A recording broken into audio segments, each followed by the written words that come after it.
Are here. We are back. We have came from a hiatus and we are ready to come back full force, excited. This is the Empowered Morning Show. I'm here with my girl Natashah Khan. Natasha, Good how are you? morning. I am well, a little tired, like we talked about before. But I am so happy to be here. The hiatus was good, but we are back in full force and ready to come back and give you guys a word. So, good morning and happy Yes, Tuesday. exactly. On a Tuesday. So let me go ahead and say good morning, Miss Phyllis. It's good to see you this morning. She said, welcome back, everyone. Good morning, Miss Patricia. She says, welcome back. Let me tell y'all, we are glad to be back to see you say good morning, Tuesday morning, empowered women and men of God. It is super exciting to, have opportunities to rest, but it's also good to get back into the things that God has us on here for, because y'all know this is a faith-based platform. And so, we believe in God and we believe that, He leads us and guides us, lean not into your own understanding, but in all your ways acknowledge Him and He's going to Amen. take that path, right? So we trust Him to give us what we're talking about because hopefully it will help someone. It will um, give someone something to hold on to. Because, sometimes in life, things, don't always go the way that we want them to go. Sometimes, we may say, good Cynthia, she said, screaming, welcome back. Yeah. Let me tell y'all, good morning, Cynthia Lewis. Let me tell y'all, this has been such an amazing time off. Well, while we were off, we did the Becoming Her experience in Gala.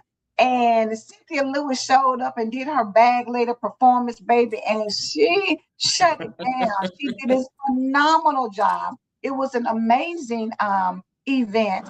And I'm just glad, to see things happening and for all the women that are part of the her anthology, shout out to you all. Y'all have been killing it on the interviews. I'm doing the Becoming Her series every Monday through Friday, 7 p.m. Eastern time, 6 p.m. Central Standard Time. And that's for 5 weeks total because it's 25 women plus myself. So that means we're Ooh-wee. going through the end of this month of interviews. And so just want to shout Cynthia out because, of course, she did an outstanding job. She's done her interview. Go back and check it out on my page because it was chock full of information. Her title was From Divorce to Healing to Finding Joy um, Mm, in mm, Myself, mm, mm. And I was just like, come on, Cynthia. She said, yes, the ladies are awesome, awesome, awesome. So, Natasha, we're going to get started for today. And I guess, one of the things that I've noticed is that there are a lot of high achieving women out in the world, and when we look at society, everybody wants to be successful, everybody wants to be, doing things, but there are a lot of high achieving women that are in denial, meaning that they're successful from society's point of view, successful from outward appearances, but they're still suffering. They're still not healing like we talk about. Let's heal for real this time. So I guess when we think about it, it's like just because someone is successful doesn't mean they're totally healed. because some women have built empires on top of unprocessed pain. So, what can you take us on into that topic? I can definitely take you onto that topic. Good morning, everyone. So let's put a disclaimer out there because this is going to lead into mental health and the severity of mental health. It's going to be a very sensitive subject. I'm going to probably say some things that may ruffle some feathers and hurt some feelings this morning. Okay. The intention isn't to hurt, the intention is to bring awareness, right? The more educated, the more aware we are about mental health, Yeah. then we have a personal responsibility to ourselves to do something about it or to do something different. Now, because we have an audience of empowered men and women, this isn't actually just about high achieving women, because we also have some very high achieving men out there in the Yes. world, because at a For sure. very early age, they were taught to not, have feelings or express their feelings. They had to Mhm. be responsible. They had to be the providers. They Yes. had to be the ones to go out there and make it in the world so that they can provide for their wives and their kids and their family and Right. all the things, right? So, what we're going to talk about today is applying to both the high achieving woman and the high achieving man. Okay. And I love what you said. Yes, if you look at celebrities today, how many of them and how many have passed as a result of mental health, right? They have the success from society's point of view.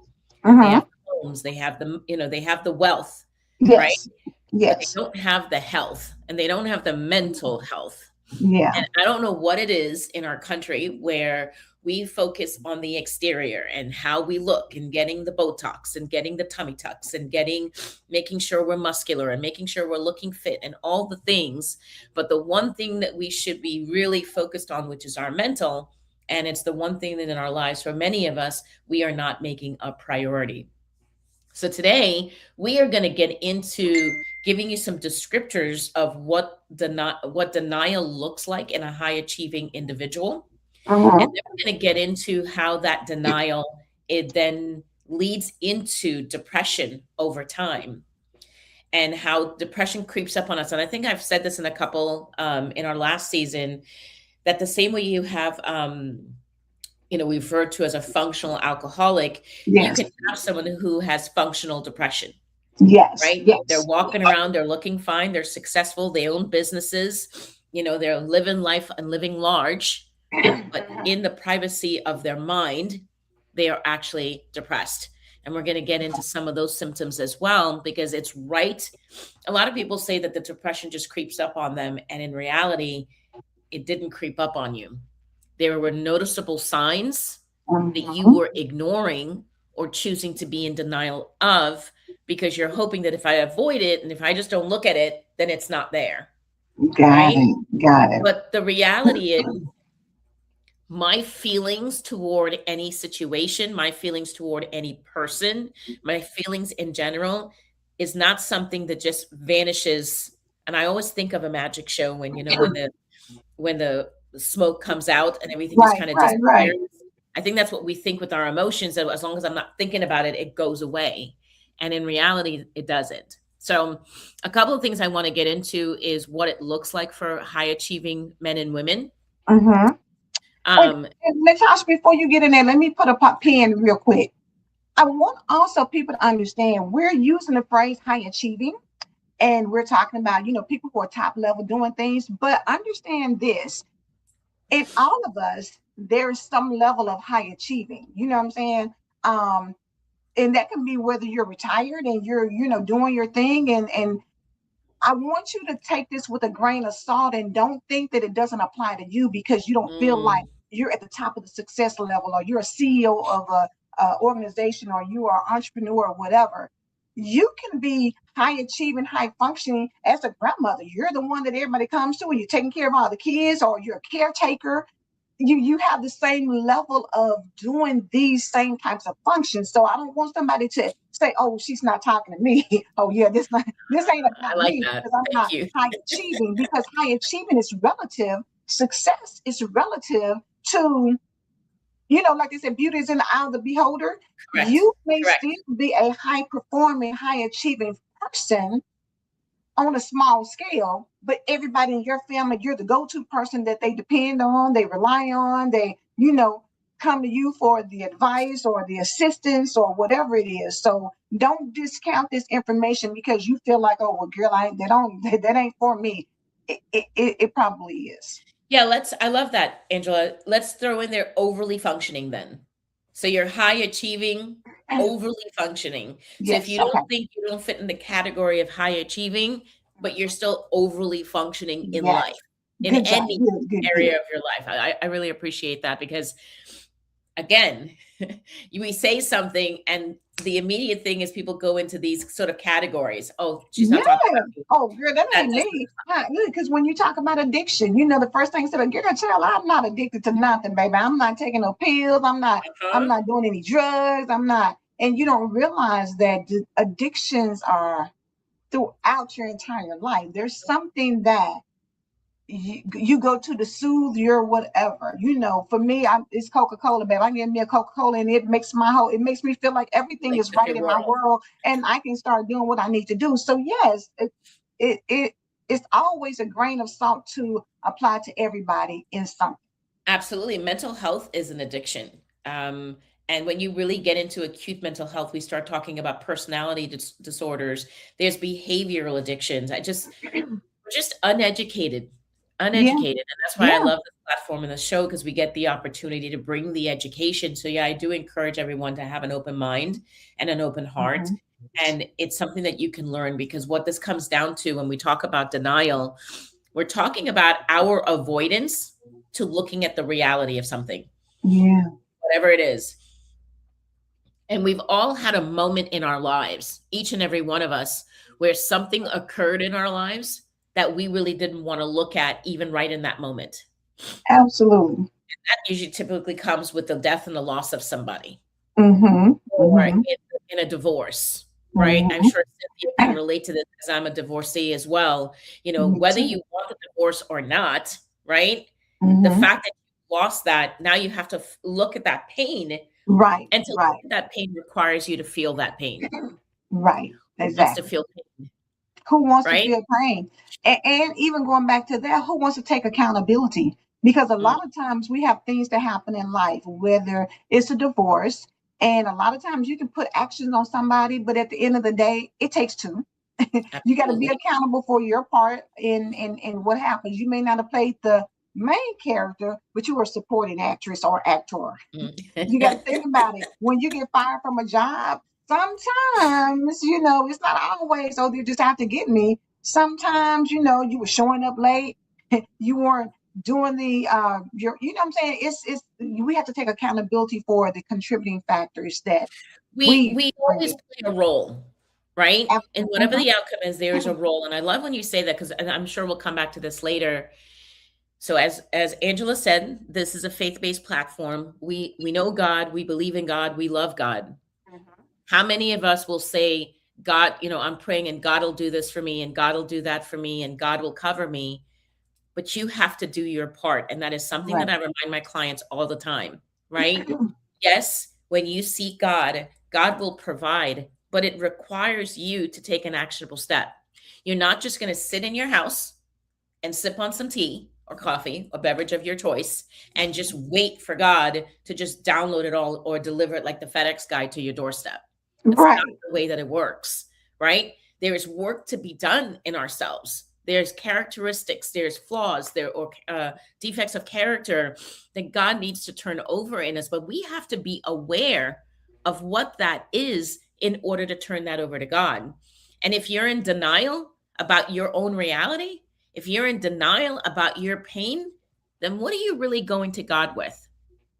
Right? So when we're looking Exactly. at these high achieving women or men or over functioning, one of the characteristics is performing instead of processing, right? Mm, Those of us who tend to perform, who want to avoid the pain, tend to become overperformers, right? We're mm. always productive, we're always accomplishing, and we're never slowing down long enough to feel our feelings. That's We, good. And we know a lot of people who do that. They always just bounce, bounce, bounce to something. And boom, boom, boom, you're doing. Or yep. you're always in go mode.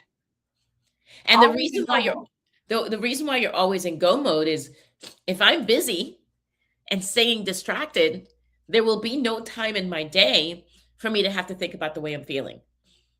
Exactly. Right? So the Exactly. distractions, the busyness, the I got to do this and I got to do that. And oh my gosh, it's a long day and I can't get to this and I can't get to that. And here's what that leads into. Now, this is the one that's going to sting a little bit. The reason why that we're always being productive and accomplishing and never slowing down is because we want to feel needed. Oh, Huh? oh, that's Uh, a gut punch right there, right? Natasha, because the need to feel valuable to somebody, It's a drug of its it's own. like a drug. It's Uh-huh. like a drug.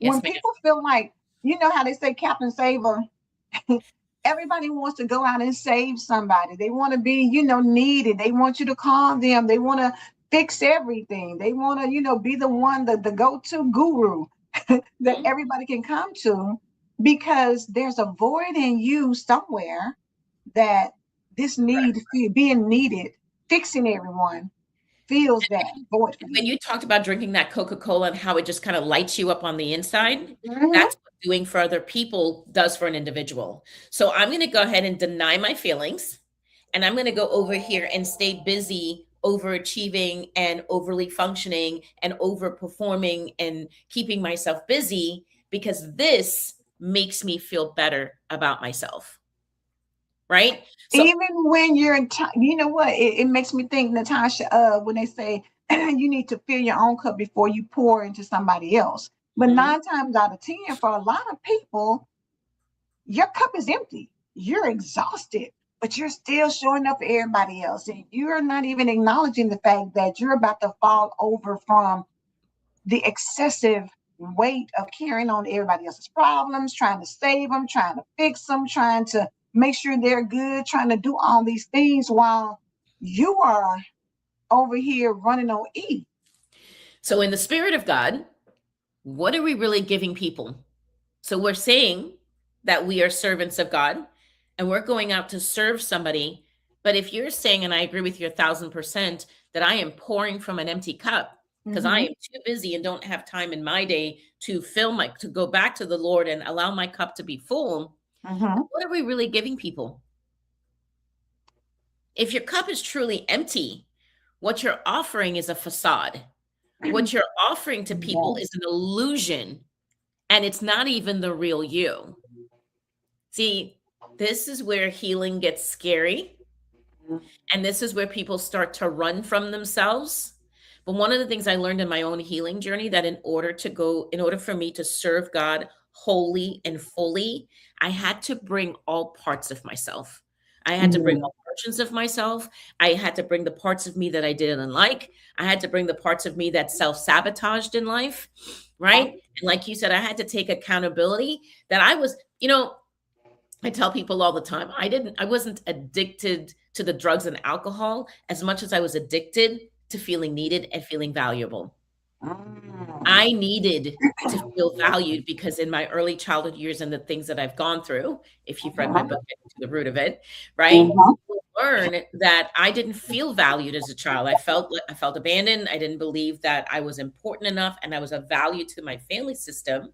So I then, for the rest of my life, was constantly seeking that validation from things external of myself. And that That's became good. and that became a new high for me because to know that if I did something for you, you gave me a compliment or you gave me a hug or you told me for 60 seconds how amazing I was, Mm-hmm. moment. Something inside of you lit up, and you're just like, I need that. I want that. I'm gonna do something else so I can get that. Oh, so let me say, for me, hearing that, it's like when they talk about cocaine and Mm, it being an extremely addictive drug, and once people get that high feeling, they want to keep going after it. And people may say, oh, I would never do that. But sugar, on the other hand, is equally as addictive, same white substance, same thing that we crave, and you want it and you get it and you that's the go same thing in after the it in many brain. different forms. It's the same thing, but we look at one thing, it destroys the body. It brings in, we may feel like, oh, it's not that bad, but it's something that can be extremely addictive, and it's put into just about everything that you consume. So society, or the people who create these things, know that sugar can Uh-huh. become addictive. And Yes, so they ma'am. put it into everything that you consume. So even unknowingly, you're saying, oh, I'm not, but truly they're feeding you. It's like somebody giving you little doses of cocaine and you think, oh, I didn't know they were giving it to me, or oh my God, I'm addicted to this, not realizing that, yeah, you are. It's the Because same type and of I love thing. that because people are failing to realize that when you consume things, how it's affecting the mental, how it's Mhm. affecting the way the brain is wired. Your brain doesn't make a distinction between sugar in a Coca-Cola and cocaine, Correct. right? Correct. So it doesn't make that distinction. It's what it does to the neurotransmitters in the brain and how it lights up the brain. There's a lot of Mhm. similarities. Like energy drinks affects the brain the same way opiates does. Mm. So you want to sit here and talk about somebody who's a heroin addict, but you're over here sucking down your energy drinks. You're no different. Because it's a stimulant. So the same way that you said, if I'm drinking or getting or doing drugs and I'm addicted here, but the stimulant of, I gotta run to the rescue. I gotta make sure they're good. I need to feel validated. Oh, I need them to tell me I'm pretty today. Oh, I need them to tell me great job. We couldn't have did this without you. If you're constantly seeking this external validation, you're doing that because you want everybody to say, oh, you're so great, you're so wonderful, but your nervous system is in crisis. It's all over the place. Yes, and let me say this because somehow I hear somebody in the audience saying, "Oh, Angela, that's not me. I don't like compliments. I don't need anybody to compliment me. I actually it makes me uncomfortable. I don't really want to, to be seen like that." What Mm-hmm, Angela's talking about is not happening on a conscious level, ladies and gentlemen. It's happening on a subconscious level. So you're not going out in the world consciously seeking attention. You're mm-hmm, not constantly on a conscious level going out saying, well, if I do this, I'm going to get this. What mm-hmm, we're talking about is happening in the unseen. This is mm, something that's happening in your subconscious that you are operating from. And so, one of the things I want to touch on today is when we talk about being in denial and how it leads to depression. When you are in denial of the reality of your life, your situations, and the pain in which you are holding on to, over a period of time in your life, that is going to lead to depression. What it mm-hmm, does is the every time you feel pain, you experience a feeling, I want you to think of it how you store it in a cabinet. That mm-hmm, cabinet, by the way, is your mind, right? So think of everything that's ever happened in your life that you say, "Oh, I'm not dealing with that today," and you put it in the cabinet. And you're mm-hmm, stockpiling your emotions in the cabinet. What that does inside your mind is create emotional weight. It creates emotional stress. And for those of you who have been on the show with me since I've been here, have heard me talk about emotional stress, then it sends an alert and a message to the brain that the brain is in harm's way.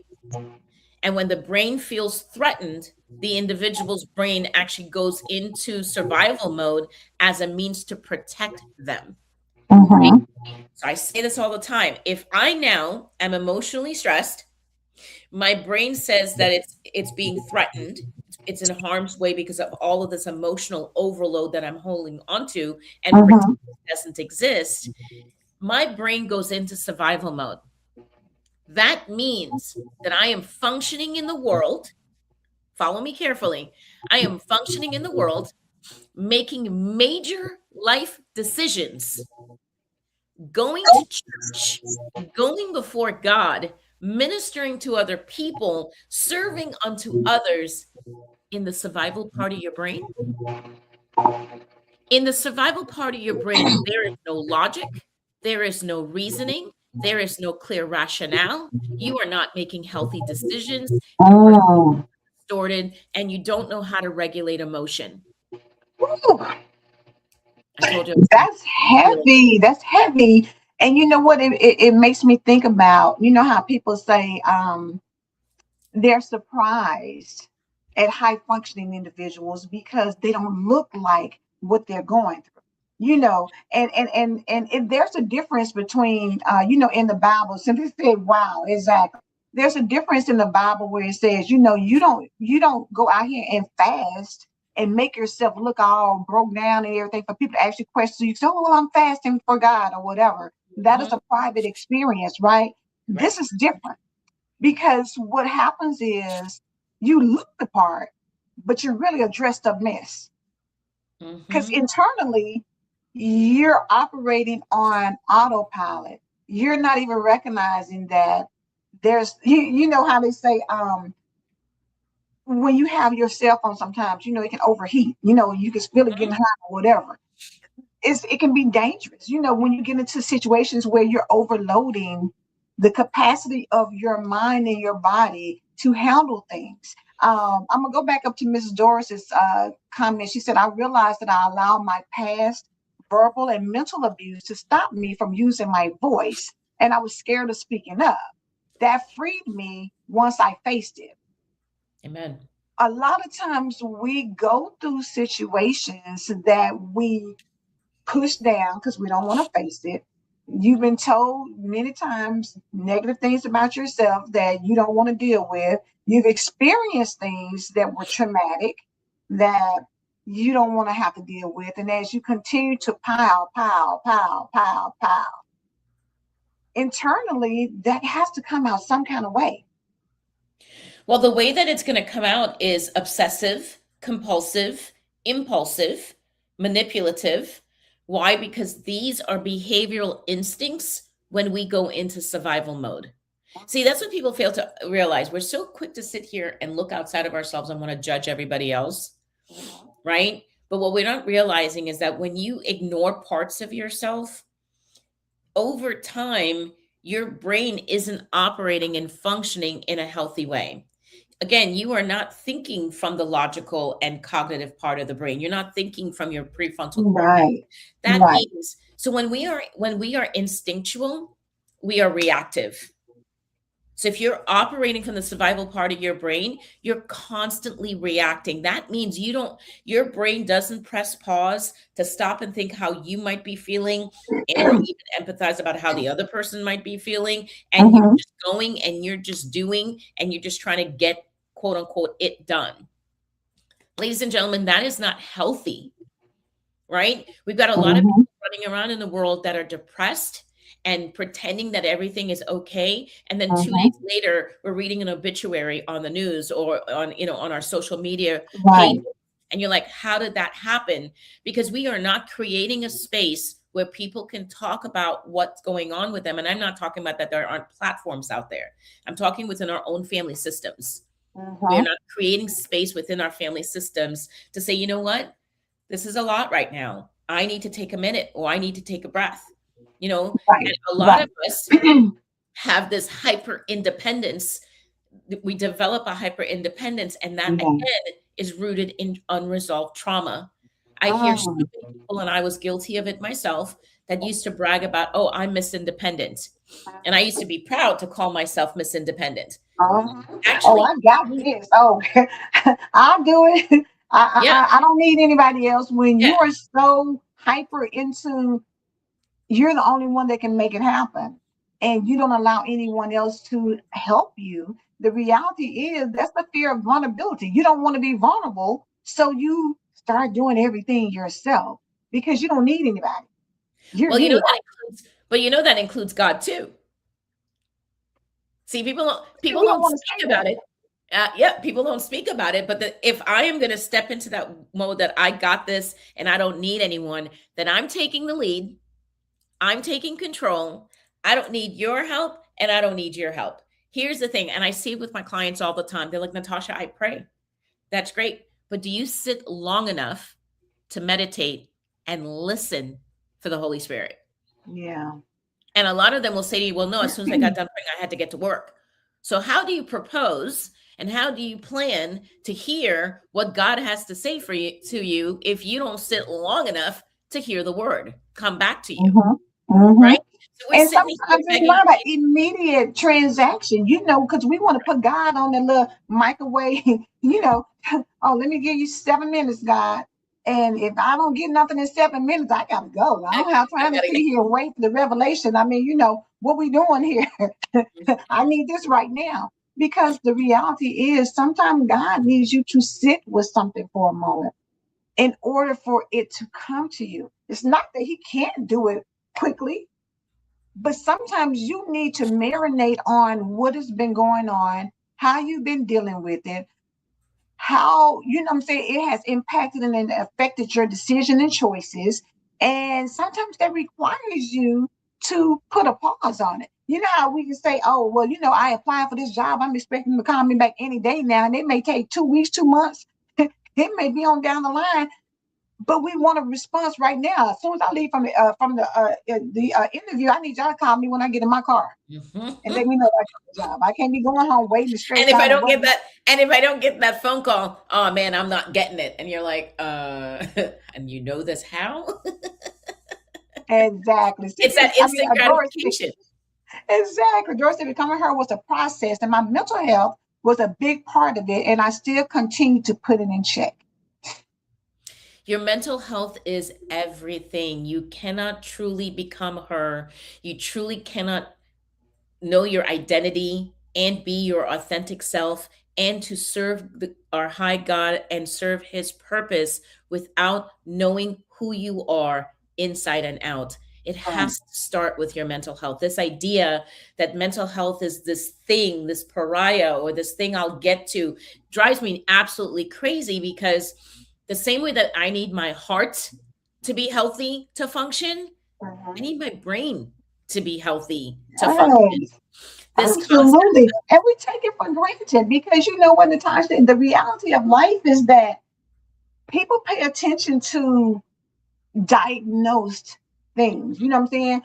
yep, You pay attention to, you need to yep. walk for your heart health. You need to eat healthy for your heart, or for your, you got to do this because your lungs aren't at capacity, or, you need to do this because you got blood clots or leg issues or whatever. You're constantly, excuse me, doing things to make sure that the physical body is Mhm. on point. And you're mindful of things that could attack your physical body. But we don't put the same emphasis on the mental part of ourselves. We When ignore the that. when the whole self is mind, body, spirit. And what do we work on? Spirit and body. So forget the mind. Who needs it? Right? Yeah. It's Hey, it'll be all right. It'll catch up. that is why I'm so passionate about it. And listen, I speak from a place of experience where I grew up. I was telling someone this the other day that I had depression since I was a little girl. But culturally and where I was born and where I came from and ethnicity, all of that stuff were factors that said, you're not depressed, you're just bored. Let me give you something to do. And Mhm. I learned at a very young age that staying busy and being overly productive, right, would Mhm. take away that feeling. No, what it did was it preoccupied my mind. Mhm. All it did was distract me. And again, I always have to put this disclaimer out here. I'm not blaming my parents. I'm not saying it's their fault. I'm saying that's just what I learned. Right. I grew up all these years having depression. When I first started using, I started using substances around the age of 17 and a half, 18, just for fun. I was experimenting, wanted to try it out. That very first hit that I had, I was a joint that I smoked. The feeling that I got from that Mhm. reminded me of how I used to feel. And I don't want to feel like this anymore. I want to Mhm. feel like this. Mhm. So my mind says, let's do that again. I'm not hurting anybody, right? Right. And I wasn't doing it all the time. And I say this all the time, we are not born addicted. We have a predisposition to be addicted to things, but there are a lot of psychological factors and environmental factors that lead into this issue. And need Right. I remind everybody that what we're talking about today, this need to be seen, this need to be understood, this need to be validated by the outside world, that is an addiction. We get addicted Mhm. to that. You want to say you're not a drug addict, alcoholic, codependent, that's fine. And I'm not here to diagnose anybody. I'm not here to put labels on anyone. What I want people to see is that there are a lot of things going on beneath the surface within yourself that requires healing. And if you truly Yes. want to serve God and you want to serve Him at your highest self, you have to be willing to slow down. You know, when people tell me, well, Natasha, I really want to work with you, but I don't have the time and money. And I said, if you gathered up the money that you would spend in miscellaneous things, you Mm-hmm. would be able to invest in yourself. And what I've come to find is a lot of, because I primarily work with women, don't want to invest in themselves. It's easier to invest in everybody else because of the quick fix. But Yes. why And invest you in can you see if it you're in everybody else. You can pinpoint somebody else and say, oh, something wrong with her. Oh not? girl, she's avoiding it. I know she hurt behind that situation. I know she's traumatized behind that. And we can rally around and do interventions for Sally because Sally needs, us to step in and help her because of X, Y, and Z, Mm-hmm. but we don't have the same compassion and grace and understanding for our own selves. We figure that, oh, I'm just kind of going through something right now, but I'll be okay. Or, we want to, get into, when they say burnout at work, or, you're constantly exhausted and you don't understand it's because you're always allowing other people to dump their mess on you, but you want to go in and save the day, or you're chasing success. You're doing something that, You're choosing potential over peace. You would rather want to see the potential in somebody. You want to yes, see like, oh, I can help them get through yes, this. I can yes. help them with this, rather than recognizing it doesn't belong in your hula hoop. That ain't your business, right? I mean, that's what I say to people all the It time. doesn't belong. Don't look. What you say, baby? It's going round and round. Yeah, Now it's got to go around you, round them, round your problems, round their problems, round some other stuff that's coming in, trying to get in. And the hoop is like, listen, I was only built for you, to go just for around you. this. You done added extra stress on me, and now you stuck inside the hula hoop because you filled it to where it no longer can go around and around. Now it's just sitting there, Uh-huh. And the being best part about restricted. that is we get to decide if we want things out of that hula hoop or not. But you're so much focused on the potential of other people and how you can help other people rather than realizing that you need peace. People Yeah. people say I want peace, people say I want certain things, but they don't take the time and effort to protect their peace, right? I've learned today in my journey that I learned what belongs in my hula hoop and what Mm-hmm. doesn't belong in my hula hoop. And in my hula hoop Mm-hmm. stands only me, my thoughts, regulating my emotions, and managing and being responsible for the way that I react to myself and to other people. Everything else, and I've got kids and they're grown, they're not minors, so please don't come for me. But my adult kids, they take care of themselves. And when they have problems, I don't jump out of my hula hoop to solve their problems. My kids have a voice, and if they need something, they come toward my hula hoop and they ask for help. And if I'm in a position to help them, I will. And if I'm not in a position to help them, guess what? They have a support system. They have resources. They have other people that they can go to. So I don't have to carry the world on my shoulders anymore. Why? Because my peace is of value to me. My Uh-huh. emotions are of value to me. I am of value to me. And I'm Uh-huh. worthy of taking time out in a 24-hour day to take care of me, mind, body, spirit, right? And allow So, other people the opportunity to do the same for themselves. We jump and run to the rescue because we feel guilty, we feel obligated, we feel whatever it is. You're wanting to go and feel whatever that feeling is that's released when you go and somebody says, "Oh my God, I don't know what I would have done without you." But the reality is, in bailing everybody else out, you do a disservice for yourself, but you do a disservice for them too because they have to learn. It's like how you talk about a baby, and they say, okay, you get the baby's fed, the pampers dry, you've laid them down, and they keep crying. They want you to come and pick them up and soothe them. But at some point, the baby has to learn that you know what, you got to go to self sleep, and I soothe. need you to self-regulate and understand that you can calm yourself down and you can go get yourself together and you're going to go to sleep without me always having to run and get you. run and get you, run and And I get want you. you to, I want the audience to hear what you just said, because in that moment when that child over time learns to self-soothe, that actually empowers the child, that actually increases the child's self-esteem. It breeds security and safety within the child to know, like, okay, they're out there, I'm okay, and I can go to sleep and everything's going to be all right. Right? If you're Hmm. constantly stepping in, you are non-verbally telling that child that you have to be their sense of security. Oh, that's so And that's where good because we and teach that's where people that.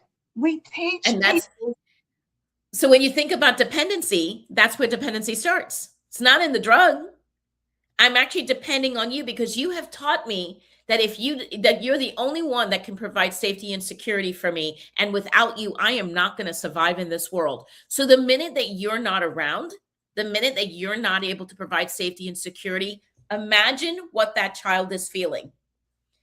And if that child feeling lost and confused and don't have any other healthy coping skills, that child is going to go out into the world and find someone or something to fill that void, right? Oh, that's a whole nother. That's how. What? Because you know what, Natasha, we don't tend to equate all of that together. Nope. You know, in that we're thinking, oh, but I don't want the baby to cry. I Hmm. just want to make sure they're okay. If they're fed, if they're dry, and if you have been providing emotional, wellness, and you are, it's a happy baby, then it's okay, really. It's Or healthy for even them like to you cry. just said, if your grown children come to you and approach your hula hoop and you don't have the resources or the whatever, or you tell them where they can go, that empowers them to know that, okay, let me start thinking of how to get out of the situation versus, Critical hey, thinking this skills. happened, I'm panicking, hey, this happened, oh, let me take care of it, hey, this is going on, oh, I got you.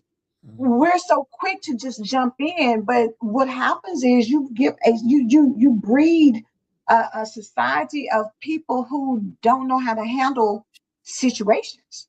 And the Well, reality is, life is going to happen. Situations are going to occur. You because can't what you always just be there. because what you're describing as that overly functioning, high performing individual, you said just now how you're crippling the other person. Ladies and gentlemen, you're crippling the individual's inability to use the logical part of their brain. Their critical thinking skills, their executive functioning skills are on the decline because you're not giving them the opportunity to think for themselves. This is why when we experience death and our loss and our separation, why people have such a difficult time with it. And you hear a lot of, I have a couple clients who say, I stopped functioning in life when I lost my mother. We were so close. My mother was everything to me. My mother did X, Y, and Z, that now my mother's gone and I don't know how to live life. Now, somebody on the outside who doesn't understand that may want to pass judgment on that. But when Mhm. a mother has been so protective of her young and has not taught her young on how to live, not survive, but how to live in the wilderness or how to live in the world, Right. she is gone. That child is left barren, they're left lost, and they're left confused. Now, let's bring God into that equation, right? God is here to remind us that He will walk with us in the wilderness, right? But Uh-huh. we also have to trust in God that He's going to be there. Now, this is where this conversation is going to get a little tricky because a lot of people are going to say to me, oh, I trust in God. You Uh-huh. cannot possibly be truly, genuinely, authentically trusting God when you are hiding from your true self. Right? I'm going to drop that mic right there. And I know I'm probably going to hurt a lot of people's feelings. You cannot honestly and genuinely say that I am trusting in God when you are in denial and you are unwilling to look at your pain.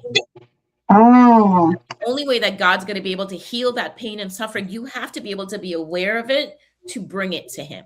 And if you're avoiding it, then what are we really doing? because you know what, Natasha, the crazy thing is everybody's impressed with you, but you're disconnected from yourself. Correct. You can be connected to everything else in here. Everybody's like, oh my God, they have it going on. but yet you don't tap into your own needs, your own thing that's going to make sure that you're good, that you're getting your proper rest, that you're not overwhelmed, that you're not, going through depression or anxiety and failing to deal with that. You're just pushing past it.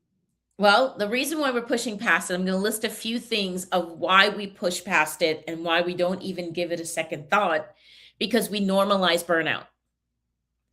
We live in society today. Everybody's like, yeah, oh, girl, I'm just so exhausted. I'm just so burnt out. And I ain't got time for this. And I ain't got time for that. And we just now, this becomes a daily conversation, Mhm. right? We call being exhausted ambitious. Girl, I'm out Mm, here grinding. Girl, I'm out here hustling. Girl, I'm trying to get it done. As a CEO of my company and as a business owner, I am not grinding and hustling. There is no need, because I trust the God of my understanding. He's actually yes. the CEO of my company. He Mm-hmm. created this business, and it is going to be just exactly what it needs to be, right? And Absolutely. it's going to have all of the wealth that it needs because it's in God's hands, not Natasha's hands, right? Absolutely. We Absolutely. chase success to avoid self. So again, let me stay busy. Let me open ten businesses. Let me do all these other extra things so I don't have to sit with myself. But here's the thing, right? There are 24 hours in a day. There's going to come a point in time when you're going to have to sit on the toilet, or you're going to end up somewhere alone for 60 Mhm. seconds. And all those things that you were trying to avoid are going to hit you like a freight train. Mm. And then what happens then? Right? Because I'll tell you, for me, what happens is when I've avoided it for that long and it comes all at once, it's so overwhelming, it becomes paralyzing. I woke Yeah. up one morning where I was so depressed. My brain was telling me I needed to get out of the bed. I physically could not move. Mm. Physically could not move. It was one of the most scariest moments of my life. Wow. And I'll tell you why it needed to happen. I never wanted to take medications. When I got sober, I was like, I'm not taking any kind of pills. The pills are for the birds, and I don't need pills, and da da da da da. Right. And when that happened, oh, your girl made sure when she was able to get off that bed, the doctor was the first person I was calling to go, Yes. because I didn't want that feeling. Because when I tell you, I felt alert in my mind, and my mind is saying, get up, you got to go to work, you got to do. Mhm. And no matter what I try to convince myself to do, my body was not following. That is how Mm. paralyzing depression can be. And I don't understand for the life of me why so many of us are ignoring ourselves and ignoring the signs and waiting for something to happen. Because I'm going to tell you right now, the thing that you're waiting to happen, you might not come back from, Wow. And right? that's so serious. I mean, you know what I'm saying? The reality is ignoring yourself, ignoring the red flags, because we talk about red flags and identifying them with other people, Hmm. but do you know them for yourself? Do you know when you're burnt out? Do you know when you're booked and busy, but you're broken behind it? Hmm. Do you know when you're pretty and powerful, but you're pretending that everything is okay behind it? Do you know that you're successful, but you're behind closed doors, you're suffering? Hmm. When are we going to acknowledge us as a person? Do you know you're out here hustling, but you're not healing? Hmm. There's a cost to being her, to becoming her. Are we willing to get to the root of it, as you say, so that we can truly enjoy the fruits of what we do? Or are we going to just, pretend it away and say, oh, it'll go away eventually. Oh, it'll be all right. Because it's sort of like, when they give you, you have something, say you have the flu or whatever, and they give you medication, and you take it the first day, and then you're like, oh, I feel better. I don't have to take any more of that. Stop taking it.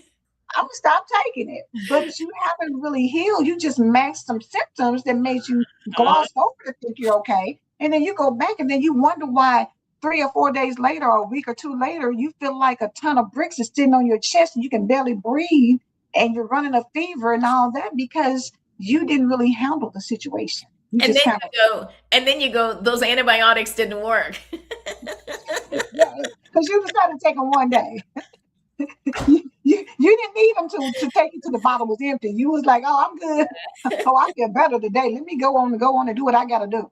Yeah, that Yeah, part. and let me be Wow. clear. Exactly. So good. I only laugh and chuckle. I'm not laughing and chuckling at anybody. I laugh and chuckle because, I used to be that person. Everything that Angela is saying, I was that person. That's why my addiction got as bad as it did. That's why it wasn't just about drinking. It wasn't just about food. It wasn't just about sex. It was anything I can get my hand on to feel better was just a instant gratification. So I didn't have to deal with my pain and suffering.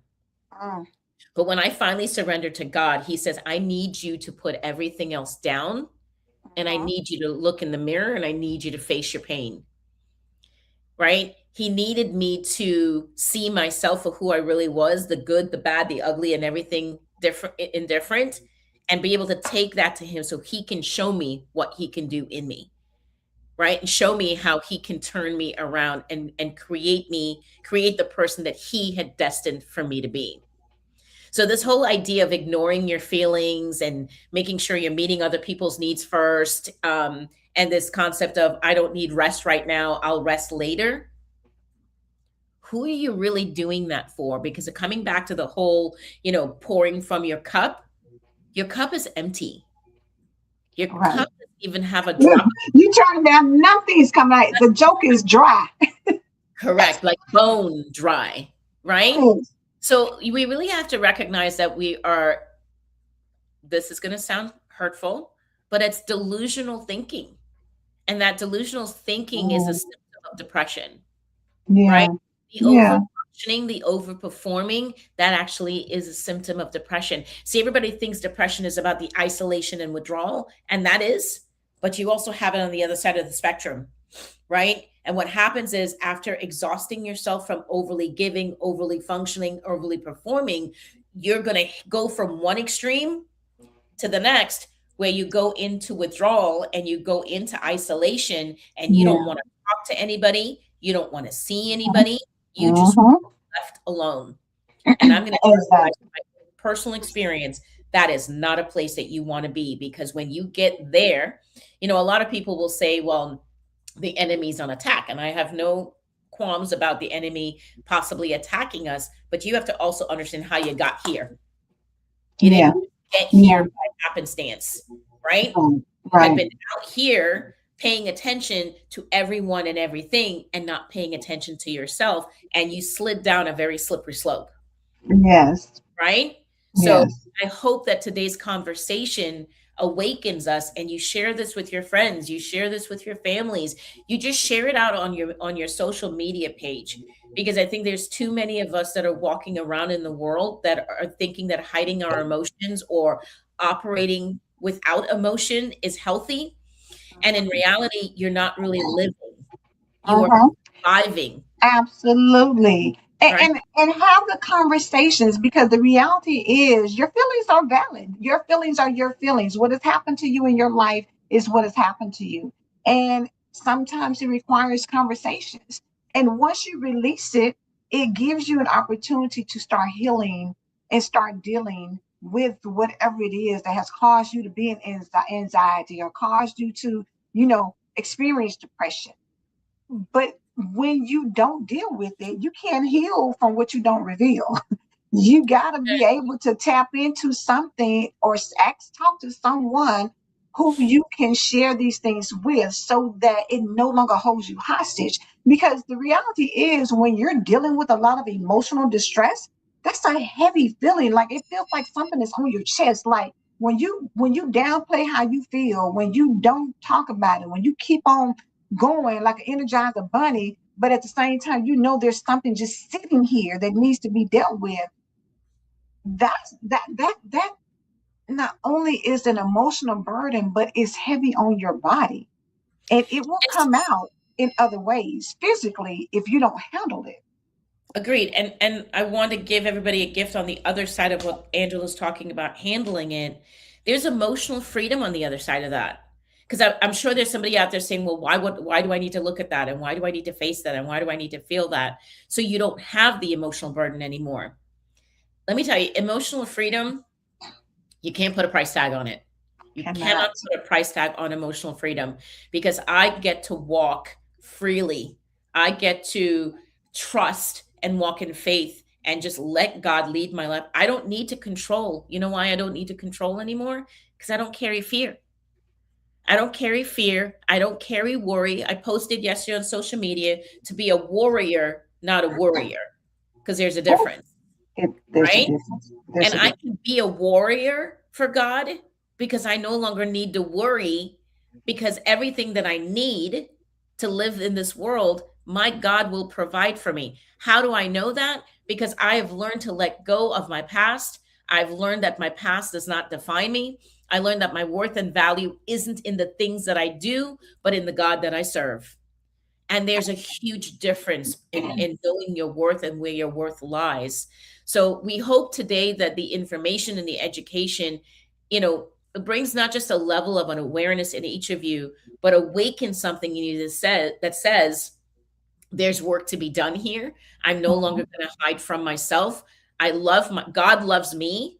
And today I'm going to show myself how much I love myself by being willing to look at the parts of me that is still hurting and needs healing. Amen to that. Do it for you. That's the message. Do it for you. Heal for real. Get to a place where you enjoy waking up in the morning.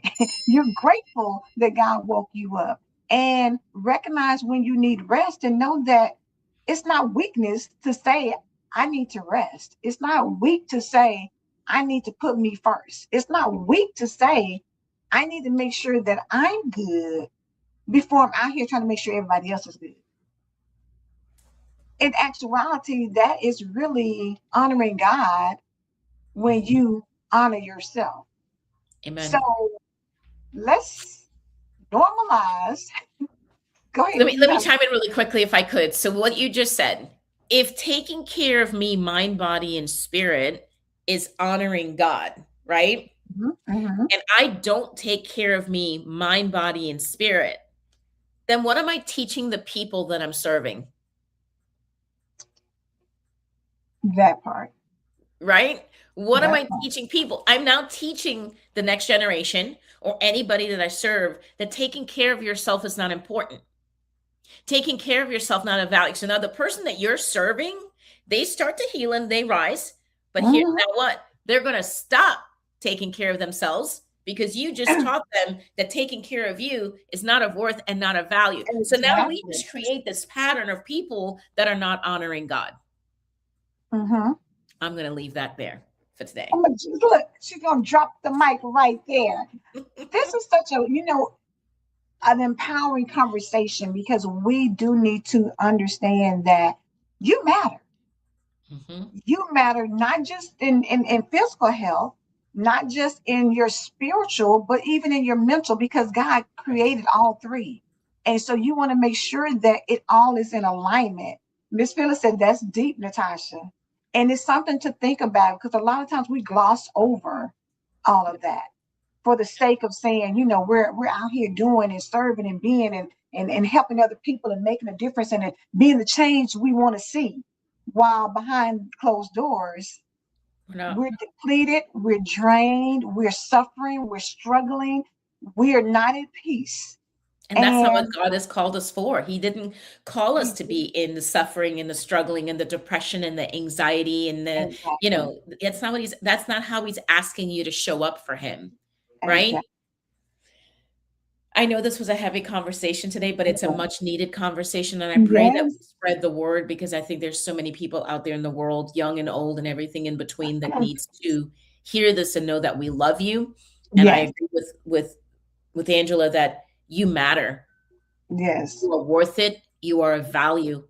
And in order to truly go out there and to serve our King, in order to serve the God of our understanding, you have got to learn on how to receive his unconditional love. You've got to understand that your mind and body and spirit must be taken care of so Yeah. that you can be strong in all areas of self, so that you can truly go out and know when to serve, how to serve, and be able to come back and still take time to get your rest, right? I tell Yes. people all the time, Jesus always took time to rest. He did. And he He always did. took time to go into solitude to talk to Mm, God.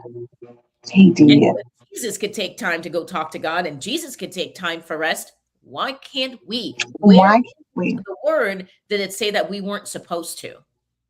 Right? Even God said on the seventh day he rested. Miss Phyllis said, "Love it, being real with yourself through God." Amen. That is a great Where it's at. summation. Absolutely. Absolutely. Listen, we came back hard. We came back deep. We came back Yes. strong. But the thing about it is, the mission is to heal for real. And we want to make sure that on our watch, we are giving you what you need, the tools and the thought processes and the Mhm. strategies for you to do that. And if you know somebody else who needs to have it, share it with them, because everybody sometimes may feel like Natasha said, you don't want to invest the money into yourself. This is a free platform and a free program. Maybe you start here with getting it into your mind that you need to do something differently than to be operating outside of peace. Protect your peace at all costs and develop the relationship with God so that you know how to do what you need to do. Miss Patricia said, we need this. Thank you all so much for being here. And listen, the thing here, some women don't need another planner. They need a nervous system reset. That's compliments of Natasha, y'all. Let that get in your spirit, right? Right? Let that get in your spirit. Listen, come on back. We will be here tomorrow. We are back from hiatus. So you all, I believe our girl, Dr. Sparkle, will be here with us tomorrow. So make sure you tune in 7 a.m. Eastern Standard Time, 6 a.m. Central Standard Time, as we are on the Empowered Morning Show. And then join me tonight. I got a new author. Humble Pressure will be with me tonight, 7 p.m. Eastern Standard Time, 6 Central Standard Time, as we do the Becoming Her series. I'm telling y'all, we are doing big I things here and we are putting it out there because we want to see everybody win. It's not just us, but we want to see everybody win. Natasha, thank you for an enlightening conversation. We appreciate it. Y'all have a great day, because what? I believe God. Do you believe God? I ain't doing it like Dr. Sparkle, but hey, listen, we believe God over here. Do you hear me? So you believe God too. Y'all have an amazing day, and we will see you on Winning Wednesday. everyone. Bye.